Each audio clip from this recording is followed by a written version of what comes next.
According to the Merriam-Webster Dictionary, the first known use of self-care dates back to 1841. The concept became more widespread in the 50s and 60s as advancements were made in mental health care, and again in the 70s by the Black Panther Party as paramount to how Black communities could build resilience in the face of systemic racism.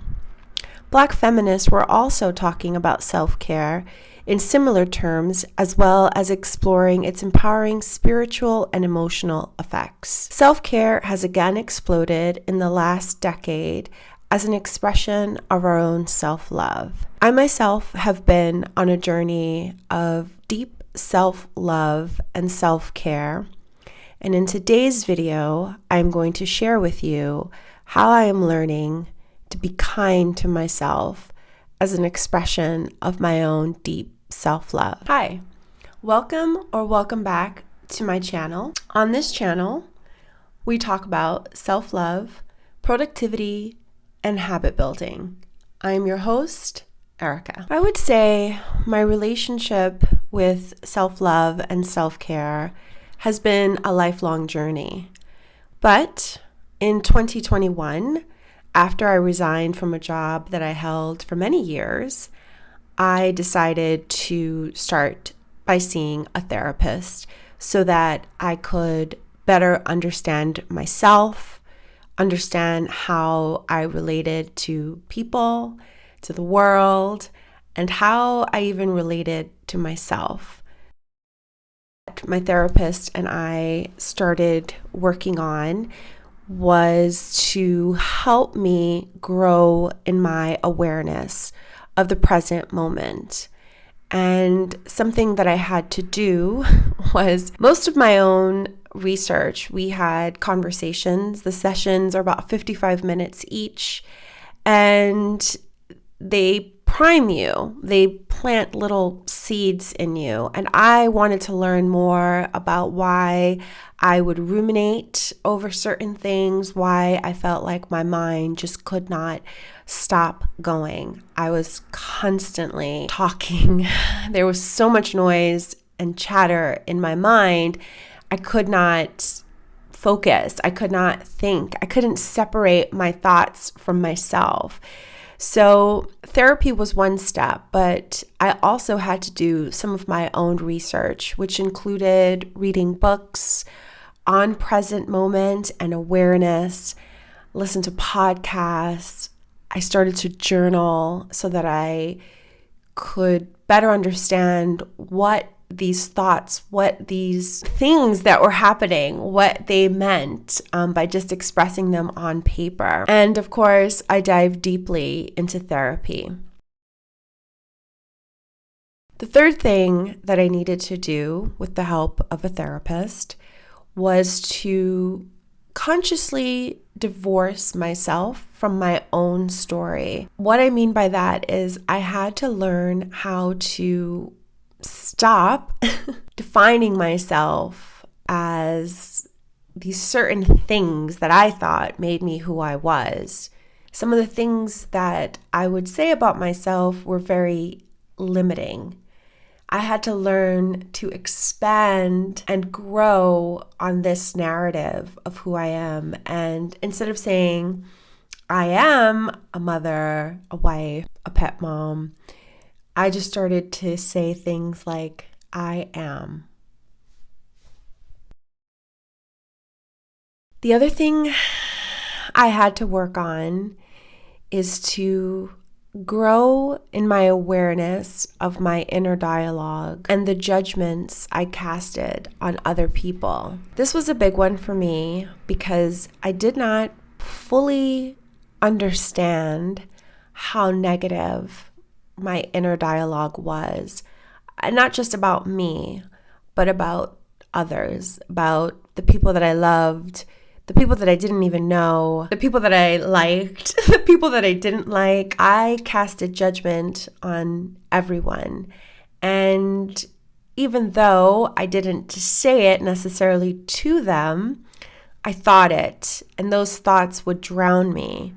And what I came to realize is the judgments that I casted on other people was a projection of the judgments I casted on myself. There were things I saw in people that I didn't like, were areas that I myself had to grow in. That was revolutionary for me. I had no idea, even though I was always engaged in this inner dialogue, I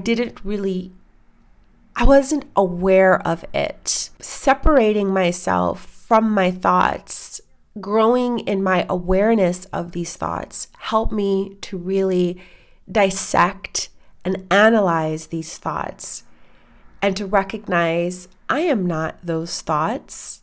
I am the awareness of those thoughts. And those thoughts are quite negative, and that is affecting the way that I would engage with the world, would engage with myself, with my loved ones.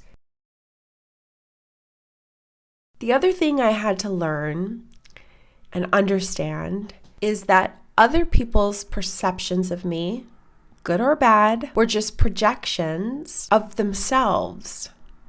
Similar to, as I said, when I grew in my awareness of my thoughts and the judgments I casted on other people, I recognized they were projections of how I felt about myself, the things that I felt I lacked in myself. The same is true when someone has a judgment on me. These are only projections of the things that they lack in themselves, that they are projecting onto me, because no one can really know another person deeply. They can't. I mean, I don't even know myself deeply. I am learning myself deeply. So how can someone, and I live with myself, I am me, and I'm still learning about myself. So how can it possibly be that another person can cast a judgment on me and have that define me? It's not about me at all. So I had to divorce myself of other people's perceptions. And I also had to divorce my ego from the good things people said about me. Those were also perceptions of me. Those were also projections of me. They were not truly me. Only I could define who I was and how I showed up in relationships with people. So that's a tough one to digest, but if you think about it, sit with it a little bit, it starts to make sense.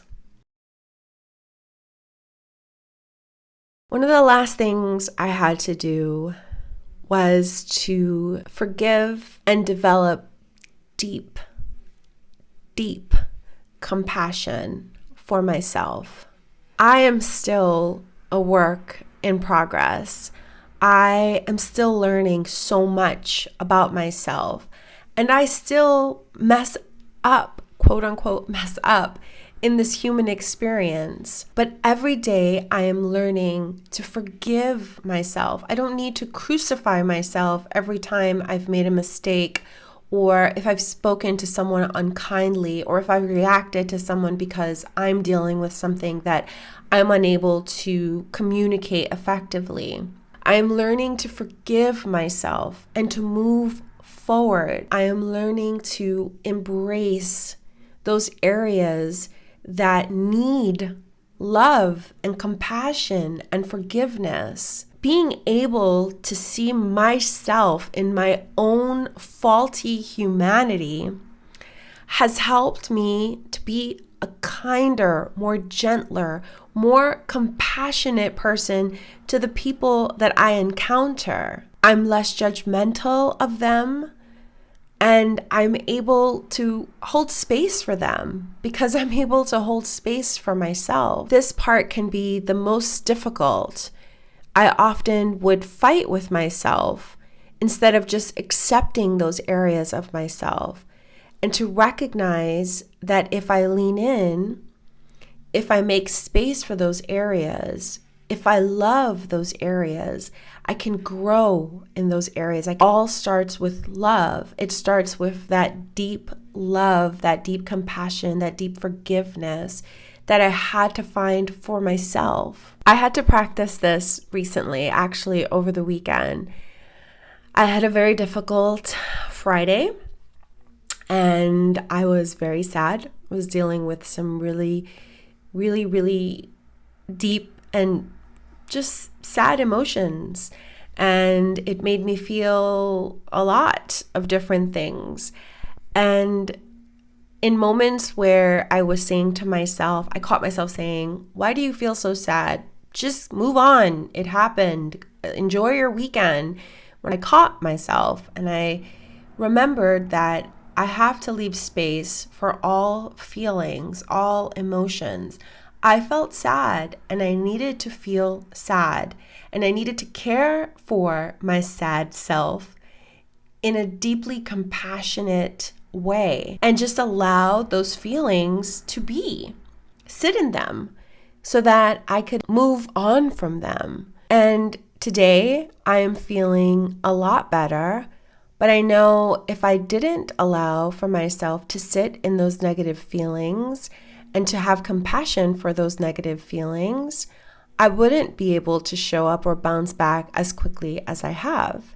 I'm going to leave this video here. I want to thank you for watching, and I hope that in some way my lessons can help inform your own journey to kindness, self-love, self-compassion, and self-care. Thanks for watching, and I'll see you in the next video.